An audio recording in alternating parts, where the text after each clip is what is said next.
Hello everyone, আসসালামু আলাইকুম। Welcome back to Irin Parvin recipe. নিয়ে চলে আসলাম নতুন একটা রেসিপি। আজকে করে দেখাবো কুমড়ো শাক দিয়ে চিংড়ি মাছের একটা লোভনীয় রান্নার রেসিপি।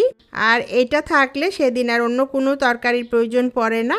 এই রেসিপিটা দিয়েই কিন্তু সবাই আঙ্গুল চেটে 2 থালা ভাত খেয়ে নিতে পারবে। আশা করছি এই রেসিপিটা আপনাদের পছন্দ হবে। পছন্দ হলে লাইক, কমেন্ট, শেয়ার করে আমার চ্যানেলটিকে সাপোর্ট করবেন, পাশেই থাকবেন। এইরকমই আরও নতুন নতুন রেসিপি দেখতে চাইলে আমার পেজটিকে সাবস্ক্রাইব, ফলো করে রেখে দিতে পারেন। তাহলে চলুন শাকের রেসিপিটা বানিয়ে ফেলি। শাকের রেসিপিটা করার জন্য আমি এখানে পেঁয়াজ কুচি নিয়ে নিয়েছি 1 বাটি, চিংড়ি নিয়ে নিয়েছি 1 বাটি, তেজপাতা নিয়েছি 2টা, শুকনো মরিচ নিয়েছি 2টো, কাঁচা মরিচ 4-5টা, রসুন কুচি, একটা আলু বয়েল করে আমি ম্যাশ করে নিয়েছি, 1 চামচ রসুন বাটা নিয়েছি, 1 চামচ মরিচের গুঁড়ো, 1/2 চামচ হলুদের গুঁড়ো, 1/2 চামচ লবণ, 1 চামচ ধনে গুঁড়ো এবং 1 চামচ জিরার গুঁড়ো নিয়ে নিয়েছি। আমি 2 আটি কুমড়ো শাক, এই শাকটা একদম তরতাজা এবং কচি। শাকটাকে আমি খুব ভালোভাবে বেছে পরিষ্কার করে ধুয়ে কুচি করে কেটে নিয়েছি এবং এর ডাঁটাগুলো ভালো করে খোসা ছাড়িয়ে কেটে নিয়েছি। চুলায় একটা পাতিলা বসিয়ে দিলাম আর এখানে পরিমাণ মতো তেল দিয়ে দিলাম। 2টা তেজপাতা মাঝখান থেকে ছিঁড়ে দিয়ে দিলাম। আর যে পেঁয়াজটা কুচি করে নিয়েছিলাম সেখান থেকে অর্ধেকটা পেঁয়াজ এখানে দিয়ে দিলাম। দিয়ে নেড়ে চেড়ে এটাকে ভেজে নিব। এখানে 1 চামচ মরিচ গুঁড়ো দিয়ে দিলাম, 1/2 চামচ হলুদের গুঁড়ো দিয়ে দিলাম। এই শাকের রেসিপিতে ঝালটা একটু বেশি দিলে খেতে খুব ভালো লাগে। তারপর নেড়ে চেড়ে কিছু সময় ভেজে নিয়ে তারপর এখানে 4-5টা কাঁচা মরিচ মাঝখান থেকে ফালি করে দিয়ে দিলাম। তারপর এটাকে নেড়ে চেড়ে কিছু সময় ভেজে নিব। এভাবে ভেজে নিলে খুব সুন্দর একটা কালার আসে তরকারিতে। তারপর এখানে অল্প পরিমাণে পানি দিয়ে দিলাম যেন মরিচ হলুদের গুঁড়োটা পুড়ে না যায়। নেড়ে চেড়ে কিছু সময় রান্না করে তারপর এখানে 1 চামচ রসুন বাটা দিয়ে দিলাম। রসুন বাটাটা দিয়ে আবার নেড়ে চেড়ে কিছু সময় রান্না করে নিলাম। 1 চামচ ধনে গুঁড়ো, 1/2 চামচ লবণ এবং 1 চামচ জিরার গুঁড়ো দিয়ে দিলাম। দিয়ে নেড়ে চেড়ে মশলাটাকে খুব ভালোভাবে কষিয়ে নিলাম। মশলার থেকে এরকম তেল ছেড়ে আসলে তারপর এখানে আমি যে চিংড়ি মাছটা পরিষ্কার করে ধুয়ে পানি ঝরিয়ে রেখেছিলাম সেই চিংড়ি মাছটা এখানে দিয়ে দিলাম। আর এই সব রেসিপিতে একটু ছোট সাইজের চিংড়ি দিয়ে রান্না করলে খুব টেস্টি হয়। চিংড়ি মাছটাকে নেড়ে চেড়ে কিছু সময় কষিয়ে নিলাম। রান্না করে নেওয়ার পর এখানে আমি যে শাকটা ভালো করে ধুয়ে কুচি করে নিয়েছিলাম সেই শাকটা দিয়ে দিলাম। তো চিংড়ি মাছ দিয়ে এভাবে কুমড়ো শাক রান্না করলে দুর্দান্ত স্বাদের হয় বন্ধুরা। একবার রান্না করে খেয়ে দেখুন, খুবই ভালো লাগবে। তারপর এটাতে আমি অল্প পরিমাণে পানি দিয়ে দিলাম যেন নিচে মশলাটা পুড়ে না যায়। তারপর শাকটাকে নেড়ে চেড়ে উল্টিয়ে পাল্টিয়ে এটার সাথে মিশিয়ে দিব। প্রিয় বন্ধুরা, শাকটা এটার সাথে মিশাতে আপনাদের সাথে কিছু কথা বলে নেই।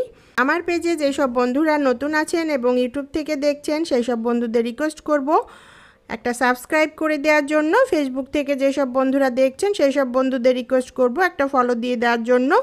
যেসব বন্ধুরা আগে থেকে সাবস্ক্রাইব ফলো দিয়ে রেখেছেন তাদেরকে অসংখ্য ধন্যবাদ এভাবে সাপোর্ট করার জন্য।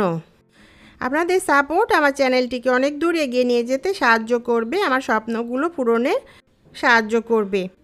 বেশি বেশি করে শেয়ার করুন ফ্রেন্ডস ফ্যামিলির সাথে। কমেন্টস করে জানান রেসিপিটি আপনার কাছে কেমন লেগেছে। ভালো লাগলে একটা লাইক দিয়ে দিবেন। আপনার একটা লাইক, কমেন্ট, শেয়ার আমাকে অনেকটাই উৎসাহিত করে নতুন নতুন ভিডিও বানাতে। শাকটা ভালো করে নাড়তে নাড়তে এখানে আরও সামান্য একটু পানি অ্যাড করে দিলাম। দিয়ে আবার এটাকে নেড়ে চেড়ে কিছু সময় কষিয়ে নেব। প্রিয় বন্ধুরা, আপনাদের সাথে কথা বলতে বলতে শাকটাকে খুব ভালোভাবে নেড়ে চেড়ে এটার সাথে মিশিয়ে দিয়েছি, দিয়ে কষিয়ে নিয়েছি। দেখুন এটা একদম কমে গেছে, কমে একদম কষানোটা একদম পারফেক্ট রেডি হয়ে গেছে। এরকম সময় আমি এখানে যে আলুটা ম্যাশ করে নিয়েছিলাম সেই আলুটা এখানে দিয়ে দিলাম। দিয়ে এটাকেও নেড়ে চেড়ে এই শাকের সাথে মিশিয়ে নিব। আর এটা মিশিয়ে নিয়ে এটাকেও কিছু সময় কষিয়ে নিব যেন কাঁচা আলুর গন্ধটা না থাকে। এটা খুব ভালোভাবে কষিয়ে নেওয়া হয়ে গেছে। এখন আমি পরিমাণ মতো পানি দিয়ে দিব যেন এই শাকের ডাঁটাগুলো ও শাকটা ভালোভাবে সিদ্ধ হয়ে যায়। তো এখানে আমি 1.5 মগ পানি দিয়ে দিলাম। অতিরিক্ত পানি দেওয়ার দরকার নাই, কারণ এটা একটু মাখা মাখা শাকের রেসিপি হবে, বেশি ঝোল হবে না। তো পরিমাণ মতো পানি দিয়ে দিলাম। দিয়ে এটাকে নেড়ে চেড়ে মিশিয়ে ঢাকনা দিয়ে ঢেকে এটাকে কিছু সময় রান্না করে নিলাম। কিছুক্ষণ পর ফিরে আসলাম বন্ধুরা, দেখুন এর শাকের যে ডাঁটাগুলো ছিল সেগুলো খুবই কচি ছিল, তারপর এগুলো সব সিদ্ধ হয়ে গেছে, শাকটাও ভালো মতো সিদ্ধ হয়ে গেছে।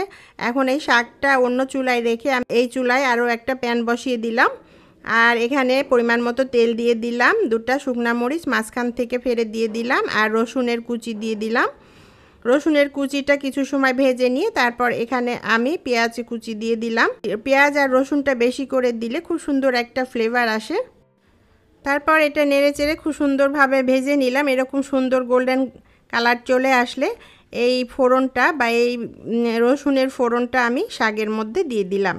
শাকে দিয়ে এটাকে শাকের সাথে নেড়েচেড়ে মিশিয়ে দিব, দিয়ে এটাকে চুলার আঁচ একদম কমিয়ে দিয়ে আর একটু রান্না করে নিব, যেন এই ফোড়নের বা তেলের ফ্লেভারটা যেন শাকের মধ্যে মিশে যায়। যে কোনো শাকের রেসিপিতে যদি এরকম রসুনের বা পেঁয়াজের ফোড়নটা দেন তাহলে ফরেশ এটার ফ্লেভারটা খুব সুন্দর আসে। তো এইভাবে কথা বলতে বলতেই হয়ে গেল চিংড়ি দিয়ে কুমড়ো শাকের মাখা মাখা একটা ঝোলের রেসিপি।